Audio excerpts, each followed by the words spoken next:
Hi guys, చిక్కుడుకాయ క్లీన్గా wash చేసి కట్ చేసి ఒక కుక్కర్లో వేసుకొని కొంచెం రాక్ సాల్ట్ వేసి ఒక 2 విజిల్స్ వచ్చే వరకు కుక్ చేసుకోవాలి. ఈలోపు ఒక మిక్సీ జార్ తీసుకొని పల్లీలు, పుట్నాల పప్పు, ఎండు కొబ్బరి, పండు మిర్చి వేసుకొని 1 టైం గ్రైండ్ చేసుకోవాలి.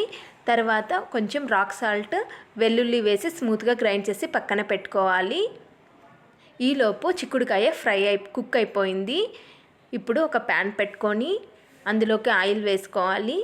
తర్వాత శనగపప్పు, మినప్పప్పు, జీలకర్ర, ఆవాలు, కట్ చేసి పెట్టుకున్న ఆనియన్స్, కరివేపాకు వేసుకొని ఇది బాగా ఫ్రై చేసుకోవాలి. ఇది ఫ్రై అయిన తర్వాత మనం ముందుగా కుక్ చేసి పెట్టుకున్న చిక్కుడుకాయ వేసుకోవాలి. ఇందులో కొంచెం పసుపు, మనం ముందుగా గ్రైండ్ చేసి పెట్టుకున్న పౌడర్ వేసుకొని బాగా మిక్స్ చేసుకొని టేస్ట్కి తగినంత ఉప్పు వేసుకోవాలి. అంతే, సింపుల్ అండ్ టేస్టీ